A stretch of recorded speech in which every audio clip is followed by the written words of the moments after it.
All right, guys. So Eric Paulzini with 9to5 Sports, going to be getting into the Week 4 cash plays, going to give you guys a little build action as well. So if you guys enjoyed this video, please make sure to give me a like and subscribe. That does help out the channel a lot. Give a quick thanks to our sponsor, Sports Battle app. Sports Battle app, daily fantasy sports, prop-based app. Go to your Android and iOS to download it today. It's simple, fun to use. If you use the promo code 925, number 9, TO, and then the number 5, get bonus of 100% match on a deposit, $50 or more, up to $100. And then also with the referral code, you'll get $5 back as well. So make sure to use that referral code. All right, guys, let's get in today. All right, so just starting at the running back position, like, yes, you could go Jonathan Taylor going against the Tennessee Titans. I do see that as a great matchup. Obviously, he's priced down a little bit this slate because, well, he hasn't been producing. I think that could be a good thing. You know, the Tennessee Titans defense, they are a bottom 5 defense against the run to opposing running backs, DK points wise, thus far this season. So you look at what he did last time against the Houston Texans, who's the worst rush defense. He was able to exploit that matchup and have a good game. It's not like the big plays haven't been there for Jonathan Taylor. It's just Jacksonville kind of got out to a sneaky head start there, and they couldn't run the ball. You look at KC, he did run the ball a ton, got 26 opportunities. The opportunities are going to be there for him again in this game, and he should be able to get a touchdown. I kind of think he's due for a touchdown. Do you want to pay 8.8 for him?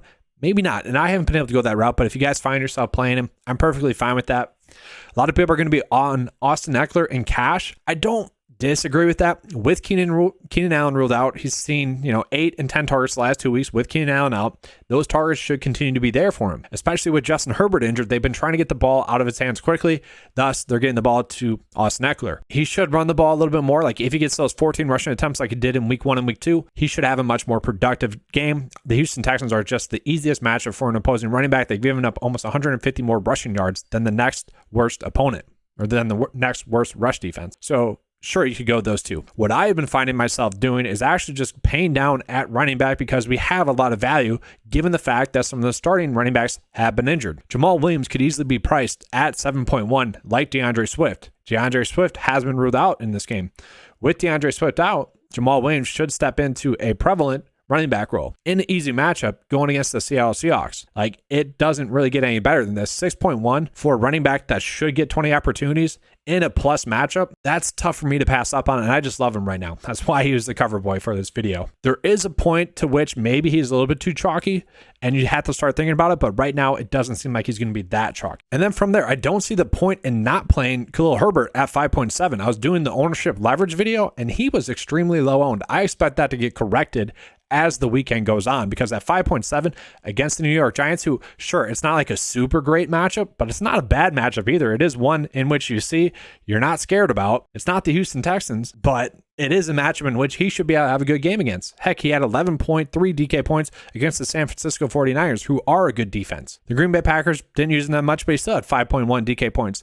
He should be getting around 70% of the snaps, and I say that because I think Treston Ebner is a good running back as well. He could get some work like he did last week, but Khalil Herbert is going to be the RB1 in this offense, and at 5.7, to get a running back that probably will get around 16 to 22 opportunities. 22 opportunities is the number that he got last week. Like, it is just too good of a price point and an easy enough matchup in which I like. And the thing I want to point out about this Chicago Bears running backs is they've all looked good. Whether it's David Montgomery, Treston Ebner in the preseason and a little bit last week, or Khalil Herbert throughout the season, they've all looked good. Okay, so they're getting coached right, and the plays are there for them, and they're able to make the plays. Khalil Herbert at this price point, I absolutely love. And then from there, I will say, like, say you don't like those two plays, you could go Dameon Pierce in a good matchup against the Chargers. He got 20 rushing attempts last week. I think that's going to be the norm going forward. And then from there, like Rashad Penny, just given his matchup, I do like a lot. But you guys will see, I like Geno Smith a decent amount as well. So I'm kind of deciding between, do I want to pay Rashad Penny at 4.9 in a great matchup against the Detroit Lions, a matchup that you've been wanting to attack this whole season, or do you want to go Geno Smith for the same reasons pretty much? 4.9 is a cheap price point, so I'm just putting him in there for now. So I already mentioned it at the quarterback spot. We'll just touch on Geno Smith first. Given the price point and the matchup with the Detroit Lions, like, Geno Smith does make a lot of sense. Okay, he does have talented weapons around him. Noah Fant, which probably the worst of them. Tyler Lockett, DK Metcalf, like, he has talent around him to the point in which he should be able to take advantage of poor matchups. And we saw him really do well against the Denver Broncos, scoring 17.2 DK points in that game. Now, obviously, that was a very much motivation-based game. And then the next week against the Niners, another good defense, had a bad game, had 7 DK points. And then last week against the Falcons, who are a good enough defense, 22 DK points. So going against the Detroit Lions, who are going to be his best matchup thus far this season, if he even hits his average of 15.7 DK points, that's going to be enough for me. I'm going to take that, especially in the cash build. I do expect him to get to 20 DK points because, well, Tyler Lockett and DK Metcalf are also in those great spots. And this is the problem, is that you can play Geno Smith at this price point, but then playing Rashad Penny doesn't really make sense. And that's kind of the issue I'm having. And also the issue that I'm having is that Josh Allen is just in a smash spot against the Baltimore Ravens. He is averaging 32.3 DK points. The Baltimore Ravens, on average, have been giving up 28 DK points. Josh Allen has went for over 30 DK points in 3 straight games. Mac Jones just went for 21 DK points against the Baltimore Ravens. Okay? And like Mac Jones had back spasms in week 1, and week 2 looked terrible, and then came out and dominated. Tua obviously dominated against them. Like, Josh Allen should just be going bonkers in this game. Like, I would almost say we could lock in 30 DK points for Josh Allen, unless somehow like Devin Singletary gets 4 rushing touchdowns. You know, something weird like that, where all the plays get down at the 1, and then, Zach Moss and Devin Singletary are getting rushing touchdowns. Even then, Josh Allen would probably, do a QB sneak. Like, he is just in a smash spot. So then at receiver, you could certainly play Diggs if you wanted to. It is tough to afford to pay up for him. Okay. But if you are playing, Josh Allen, it does make sense to try to pay up for Diggs, who has just been a stud, averaging 30 DK points as well. Obviously, that came with Gabe Davis out that 47 DK point game. And I do want to point out Gabe Davis as a solid value play as well. He gets that great matchup as well. He's been playing in over 90% of the receiver snaps. If he is playing in that many snaps, once again, in this game, in this matchup, there's no way he doesn't see more than 5 or 6 targets like he has in the previous 2 games. Like, he should easily be able to get to 15 DK points. That is a strong price point for him. But I will say, like, Mike Williams with Keenan Allen out is interesting. Michael Pittman's in a good spot. I like that as well.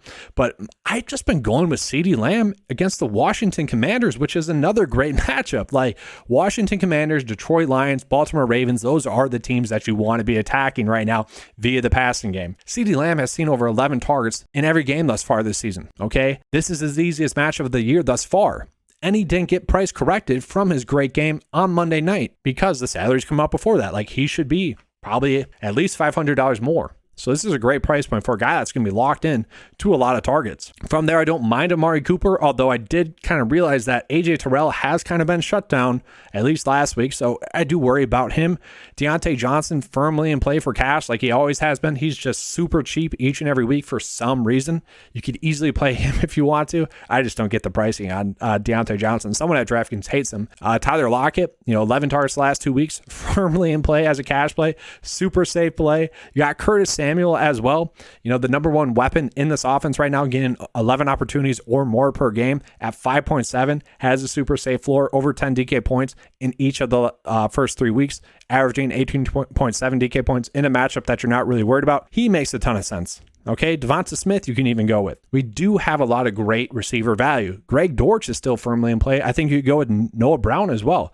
Greg Dortch I actually do like a decent amount, guys. Like, AJ Green's out. He's going to get around 80% of the snaps. Been over 10 DK points in every game thus far. Like, that just makes a lot of sense. I do need to point out Josh Palmer as well, because I have said this a few times on this channel already. It's like, with Keenan Allen out, I kind of always told myself that I'd be playing Josh Palmer like this whole offseason, and I've done that the first 2 weeks that has occurred. Last week, it was very bittersweet because he had a touchdown at the end of the game that for some reason they didn't care to review or take a look at really. It looked to me like he got 2 feet down. Maybe I just haven't seen the correct angle because I was just watching the condensed game film and they didn't really show a replay for me. It was strange. It looked like he got 2 feet down. It looked like he got that touchdown. It looked like he should have got the 100-yard bonus plus a touchdown. And it looked like Justin Herbert should have got the 300-yard bonus and a touchdown as well. Both would have drastically changed their, DFS weeks and kind of outlook. Because we didn't get those points, he is still pretty cheap at $5K with Keenan Allen out. I think we can see him getting 15 DK points, especially if he's getting 8 and 9 targets. Like, that is a super safe price point there for Josh Palmer. And I feel like I just kind of have to say this with all the New York Giants, like, good receivers out, Sterling Shepard, Tooney, and then I'm not saying Wendell Robinson is good just yet, but he probably will be good. He's out. Kenny Galladay's not doing much. Like David Sills has been getting a decent amount of the snaps at the receiver position for the Giants. He should be locked into at least like 70% of the receiver snaps. And if you can get a couple more targets with those guys out at $3K, that is pretty cheap. Like I could argue playing him. Like if you have to in a pinch, if you want to, like you could. Like I don't think he's going to hurt you. Can he get to 90K points? He should be able to. Tight end wise, it's pretty simple, guys. I'm wondering if you guys can guess who I'm going to tell you to play already, just based off of the first 3 weeks and some of the other videos out there. It's Tyler Conklin. I mean, come on, let's be honest. Playing in 90% of the snaps for the New York Jets. Now, it did go down a little bit last week with CJ Uzomah back, but it was still like 80% of the snaps. He still saw 8 targets. He's still been averaging 8 targets per game, still scoring over 10 DK points per game.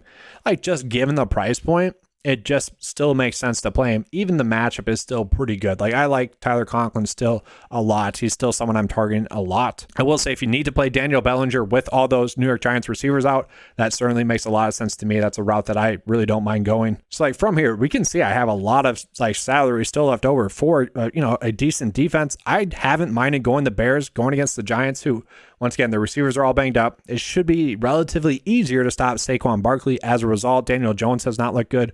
I like that route a lot. You could go to the Denver Broncos, who have been the best defense thus far this season.